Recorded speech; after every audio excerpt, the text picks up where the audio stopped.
You are listening to the Slow Living Podcast, and I'm your host, Stephanie O'Day. What if I told you that you could truly have the life of your dreams, the life you've always wanted, one filled with abundance, joy, and a sense of purpose? It's absolutely possible, and I see it each and every day with my coaching clients. It all starts with learning how to slow down. You deserve to live the life you've always dreamt about. Let's get started.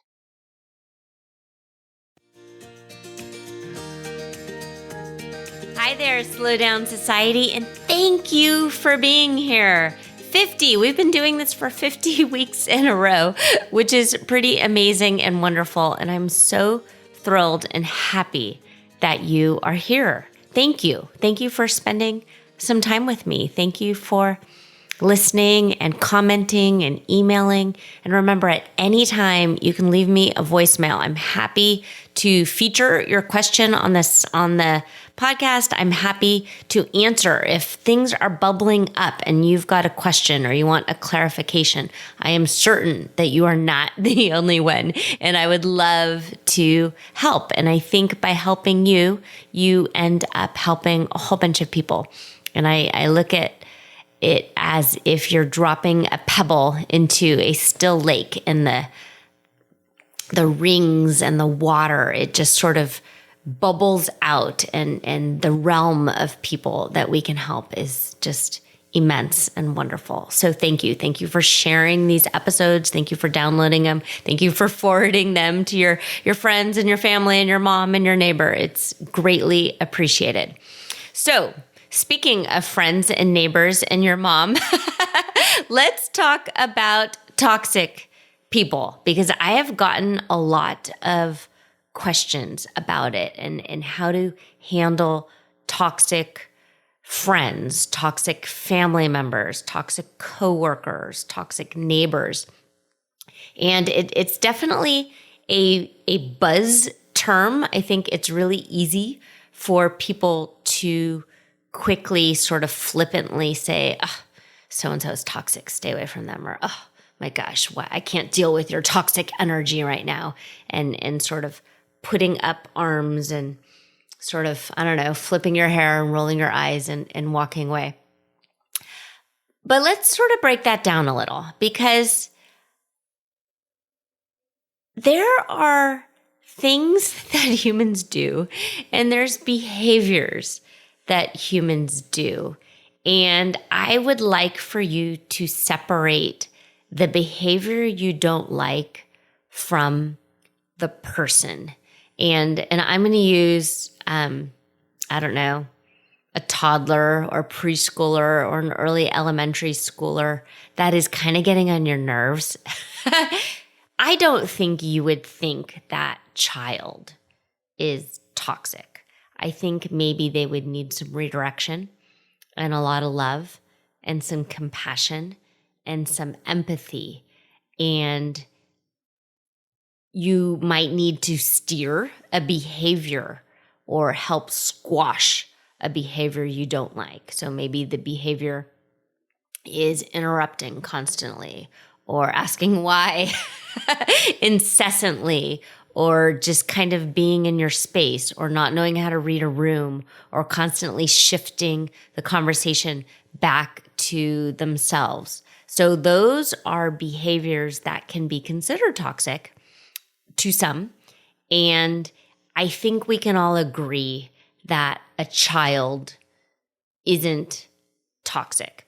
So we all know that person, the one that leaves you feeling worse off after interacting with them. And my hope, and it's silly, but I really do believe this, because I spend so much of my time coaching and helping and mentoring, and then customer servicing and answering emails and answering the phone and helping people. I do have that sort of feeling that I want every interaction I have, that person to leave feeling better about themselves. And if not better than themselves, then at least neutral. So if I'm in a bad mood and a cashier at a grocery store is trying to make small talk with me and I am just not feeling it, then I will smile and I will nod and I will sort of be there, but not on. And that is okay. But I do have that sort of realm of an aura that I try and fulfill, in that every interaction I have, I want the person I'm interacting with to feel better about themselves or feel better about the situation we're in. If we're stuck in an elevator, something that's part of my personality and something that I do. And if that's something that you too have as part of your personality, or if you are highly aware and are just paying attention an awful lot to the world around you, you may consider yourself a highly sensitive person. That's another kind of buzz term that's floating around like right now. And I have people write to me and they say, well, because I'm an empath or because I'm an HSP. So HSP is highly sensitive person. So if you are already deciding and labeling yourself in this way, you're going to pay attention and you're going to be more aware to what you think are toxic behaviors. And so you may then already have this sort of mindset that toxic people are attracted to you, or everywhere you go, there's toxic energy and there's bad stuff happening and you're a magnet to it. And I'm not trying to victim blame in any way. If this is your experience and your life situation right now, I don't want to tell you that you're wrong. I want instead to give you a big hug and tell you that I think you're wonderful. And I'm sorry that you're having this life experience. And I wish I could fix it for you. And the best suggestion I have, and you're going to roll your eyes at me right now, but I'm going to say it anyway. My best suggestion is to slow down and just hit that pause button and go within. And why? Why do you think you are finding toxic people or toxic energy or toxic behavior everywhere you look? Why are you finding it at the gas station? Why are you finding it at the grocery store? Why are you finding it at work? Why are you finding it amongst your friends and family? So if you are paying attention to this too much and it's actually causing you distress, then I would like for you to take some time and figure out why it is you think this is happening to you. And again, I'm not victim blaming. It is not your fault this is happening, but you seem to be more aware, perhaps, maybe, than others. So it's common, and especially in this day and age, and especially with social media and TikTok, which I honestly have never looked at a TikTok anything, and I don't even know if it's an app or a website, but I know it's very trendy. But I see the headlines, and for some reason, the news is now picking headlines from TikTok and talking about it in the news. But the toxic people and cutting them out is happening more and more often.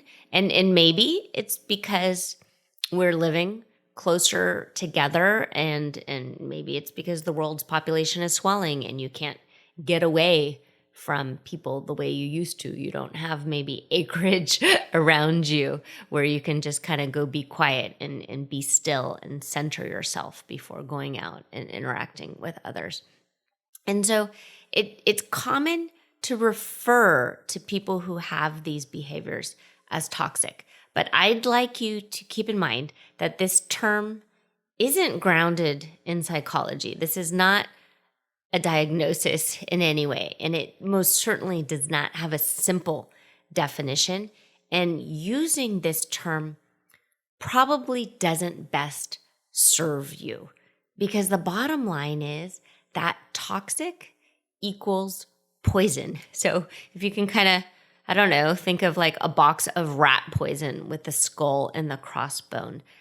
Toxic things are poisonous enough to cause death. And if you're asking me or asking other people or searching in Google how to deal with toxic people, my very, very simple, crazy simple answer is you don't. You remove yourself and you no longer associate. If that person is truly poisonous and you truly think that this or that person is going to harm you or harm your life, then you get out and you get away. But if that's not what you mean, and you mean that the guy in the cubicle next to you chews really loud and smacks all the time and talks too loud on the phone, and when he gets in your realm, he complains all the time, and you've just decided he's toxic, that's something else. and in real life, you've got coworkers and neighbors and family members, and they just might not be as stable as you are, and they might not be as evolved as you are. And so in society and in a workplace and in a family and in a community, you do have to interact, and you just do. So on my bulletin board and on hanging over my desk, I have a few different memes that I've printed out. And one of them that has always sort of helped me says, and it reminds me to stay away from still people. So still people, and then it lists 7 of them, and it says still broke, still complaining, still hating, still losing, still not making a change, still living in the past, and still making excuses. But if I actually did this, if I actually literally stayed away from all of the still people in my life, and chances are you too, all of the still people in your life, I would be awfully lonely. So try your hardest to separate the behavior from the person, and don't label the person, the whole person, as toxic. We all have bad days. And if you've got a person in your life that constantly brings out the worst in you, and you feel as if you're always worst off after interacting, then I'm going to help you with some tactics for creating healthy boundaries. And here are maybe some common behaviors that many people label as toxic. Self-absorption or self-centeredness, manipulation, and other kinds of emotional abuse. And this also encompasses gaslighting, dishonesty and deceit, difficulty offering compassion to others, and a tendency to create drama or conflict. So if you have people in your life in that way, first off, avoid playing into their reality, because what they are experiencing might not be what you're experiencing. So sort of put kind of a hamster bubble around yourself and step into it and just let them live in their own hamster ball and live their reality. And then the second one is don't get drawn in. So you stay in your own bubble, in your own hamster ball, and do not allow them to reel you into theirs. And then really pay attention to how you feel. I've got my one-page daily journaling worksheet, and if you don't already have it, it's in the Slow Down Society Facebook group. But if you don't want to join the Slow Down Society Facebook group and you just want a copy of that daily journaling worksheet, email me and I will send it to you in a PDF. But the first thing we do each day when we do the daily work journaling is we talk about how you want to feel today. So if you've already journaled and you've already decided that you want to feel amazing, you want to feel fulfilled, you want to feel confident, and this person that you're interacting with is causing you to change that feeling, pay attention to that and talk to them. Say, I'm having a great day today, and it sounds like you're not. So I'm sorry that this is your reality, but I'm not going to let you draw me in because I'm having a great day. So good luck with that. Take care. I will talk to you next time. And really pay attention to yourself. And that means that you may need to do what you think is a little selfish and saying no and putting yourself first. But that's okay. That is okay. Living a slow life, living a life that you've decided to live out on purpose, it doesn't mean that you're all alone and you're living on Walden Pond and you're just journaling nonstop. You have to interact with other people, but you can still meet your needs first. You can still put on that oxygen mask the same way the flight attendants always talk about on an airplane. So create this sort of situation where they are in their own bubble, they're living their own life, their reality is their reality, and they are not drawing you in. If you're in a situation where it's an ongoing conversation or it's a family member you can't get away from and you're stuck, you can offer compassion. And you can offer compassion without getting sucked in. So sometimes people take the empathy a little too far. But if you already know and you've already decided beforehand, before you interact with whomever this person is, what your boundaries are, you can offer compassion and you can nod and you can agree to a certain extent, but you don't need to empathize to the point where you're actually feeling their feelings. If they're in a bad mood, no good, rotten, lousy, funkety funk, let them say, gosh, you're having a really hard day today. I'm sorry. Good luck with that. I hope it all works out. I'm gonna go finish my walk now. Okay. And just you're offering compassion. You do not need to fix their problem. If someone is specifically asking for help, if someone is specifically saying, I need your help, I can't figure this out, help. But if they are just complaining, do not try and fix it because you will not be able to in any way. Saying no is another thing that it is a-okay, and no is a complete sentence. And that's tricky, and it's especially tricky for women, and it's especially tricky if you consider yourself an empathetic person or a people pleaser. But it's okay to say, sorry, I can't do that right now, or sorry, I'm not going to meet you for coffee right now. It doesn't fit into my schedule. I'll see you next time. Oh, sorry. That was a computer noise. My computer's updating. And then remember, no matter how that person interacts back, you are not at fault ever for sticking to your own boundaries. If you are a full-fledged grown-up, and chances are, if you're listening to this, you are a full-fledged grown-up, you are in charge of your own life and you are in charge of your own boundaries. And saying no to someone else doesn't mean that you should feel guilty or have an obligation in any way to feel guilty. It is not your fault someone else is having a hard day or a bad day. Okay, so what do you do if you can't avoid the person? So this is an email from one of my readers. I'm not going to list her name, but I will read her email. And it said, okay, I do have a question for you, Steph. What if the person you are interacting with that isn't good for your body and your brain is your mother? A mother who has always been a toxic person in your life, but now she has dementia and can't drive and needs you. And then this is a bit of a fragmented question. Who has told you twice that she should have run over you when you were little, but everyone in your small town thinks she is the sweetest, loveliest person ever. Okay.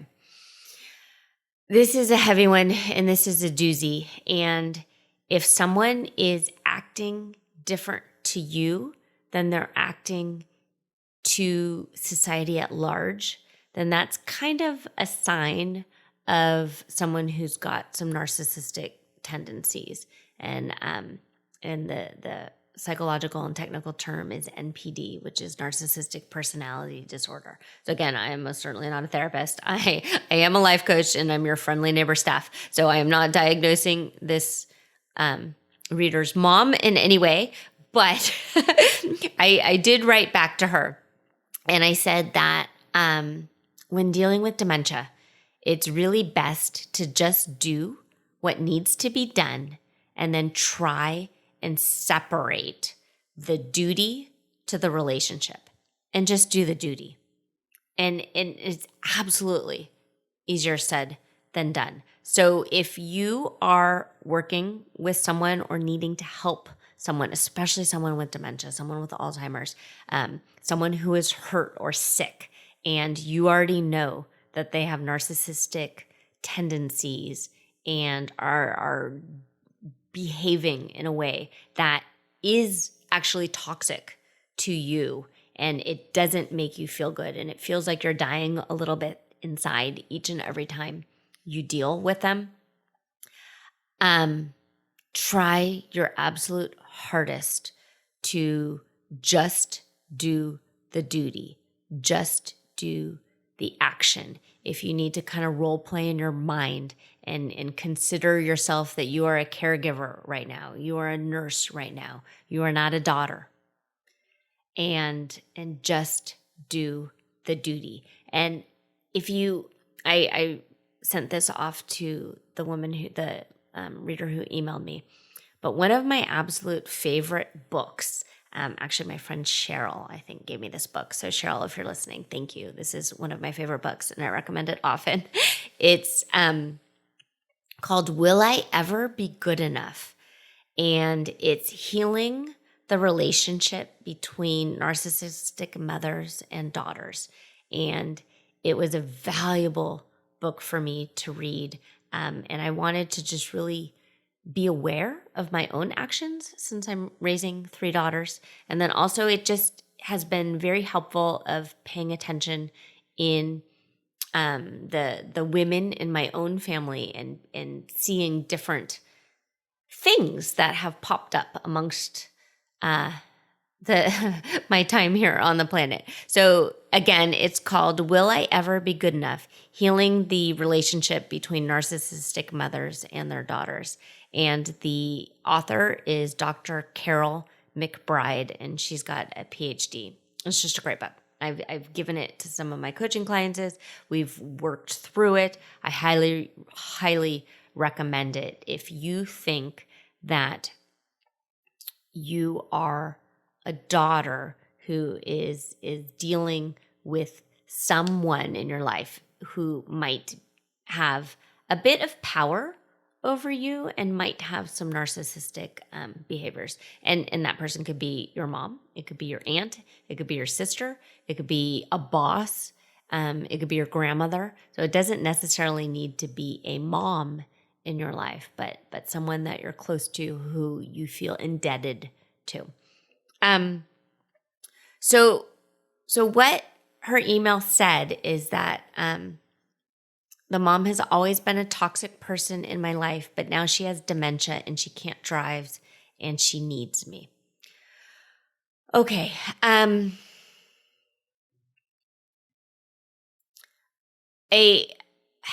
Some people suggest going no contact with narcissistic people. And if you are helping to take care of your mom and you can't get away, and you can't do no contact, and you can't fully pull away, there's another technique that I suggest, and it's called gray rocking. And you literally just envision yourself as a gray rock, and nobody can harm you, and no one can get a reaction out of you because you're just a gray rock. So especially if you're dealing with dementia, and if you are not in a support group through your medical provider, your local hospital, somewhere, I am certain, in your community, there is a group that you can join and you can interact and you can talk and you can share stories with other caregivers of people who are going through dementia. I highly, highly recommend it because you need to know that you're not alone.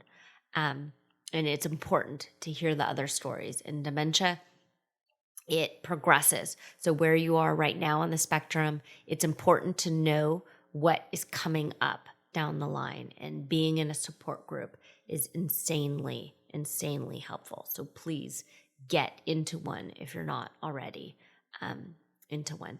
And then if you aren't dealing with dementia, but you just know that there's someone in your life that you can't completely get away from and you have to interact with, the gray rocking technique is a great one and something that I would just try and just decide when you're in a good mood, create some rules for yourself. And if it helps, maybe map out a flow chart. If so-and-so does this, I am going to do this. And if so-and-so then does that, I am going to do this. And decide beforehand, before you're in the interaction, before you're stuck in the car driving this person around, before you're stuck running errands and realizing it doesn't matter if apples were on the shopping list and you spent all your time picking out the absolute perfect apples. If you know they're not going to be good enough and the person is going to be disappointed, deciding that you're just a gray rock and you're not going to react. And it's tricky and it's hard and it's not fair and it's not something that I wish upon anyone, except this happens and it happens a lot. And a lot of us are going to find ourselves in these caregiver roles that we didn't sign up for. So many people go into life deciding that they're going to go into social work, or deciding they're going to be a nurse, or deciding they're going to be a teacher, or deciding they're going to go into a customer service, self-sacrificing in some way role where you're taking care of others' needs and you are a caregiver. And some of us were born into that role and it fulfills us and it makes you feel good. But a lot of us fall into caregiving roles that we didn't sign up for, that we didn't want. And it sort of got shoved upon us. And now we feel a little stuck. And that's okay. That's okay to acknowledge. It's okay to feel the feelings and have the thoughts that this isn't fair and I don't like this. And lean into them and feel them fully, and then shift and decide, okay, this is where it is and I need to take care of myself. And in order to take care of myself, I need to do these things. And I'm going to find a way to do these things, because if I'm lucky, my life is long and I don't want this person or this period of my life to suck the energy out of me. And I'm going to take care of myself and I'm going to do these things first. And I am not selfish in any way. Okay. So that is one question that I got. And I'm going to shift a little to another question. And it's, what if you've got an idea? What if you have a dream and there are people in your life that are holding you back? And this question came to me and I wrote out a response. And so this is the response that I had written back. And it's tricky. It's tricky when someone or some people that you love squash you. So Dolly Parton, who I think we all can agree is amazing and wonderful and lovely. And actually there's a fantastic, I'm off topic now. There is a fantastic podcast series called Dolly Parton's America. So if you're in the mood for a binge listen, Dolly Parton's America is absolutely fantastic. But Dolly Parton has a great quote, and it's, "You'll never do much if you're afraid to try." So don't let other people's opinions sway you from doing what you think deep down inside is the next right step for you. It's your life, and no one is in your brain, no one is in your gut, and no one is listening to your intuition but you. So you get to decide if whatever it is you want to do is right for you. But you'll never, ever know if you let the naysayers win and you don't at least give it a go, if you don't give it a try. And also, these quote unquote well-meaning naysayers, look at them, think about them. Are they happy? Are they successful? Are they fulfilled? So there's this analogy about crabs in a bucket or lobsters in a bucket or some sort of crustaceans in a bucket. But crabs like to keep the other crabs down in the bucket or down even in the boiling pot of water, even if they're getting slowly cooked. And if one tries to climb out or escape, the others pull them back down. Don't be like that. Don't let them win. It's okay to do what you need to do. And if that means just tuning them out, even if it means sticking your fingers in your ears and putting your tongue out and going, blah, blah, blah, I can't hear you, that's okay. And I will absolutely give you a permission slip to do that. So I hope that helps. So again, just to recap, I want you to absolutely set boundaries for yourself and pay attention. And in all of the interactions that you have with people that are exhibiting toxic behavior, have an exit strategy. Know what you're going to do and figure it out when you're in a good mood, and then just follow through. So I hope that was helpful to you. As always, I think you're amazing and wonderful. And whatever you do today, do it slowly, do it thoughtfully, do it with intention.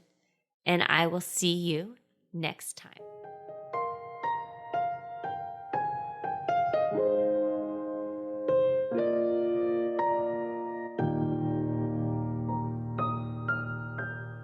Do you have a slow living story to share? Leave me a voicemail at stephanieodea.com/podcast with any questions, comments, feedback, or testimonials, and I will be sure to include it in an upcoming episode. Also, if you found value in this episode, please share it with your family and friends and subscribe through your favorite podcast provider. The more you share, comment, and leave positive reviews, the more people we can reach and share the slow living lifestyle and messaging. Thank you, Slow Down Society, and have an absolutely wonderful day.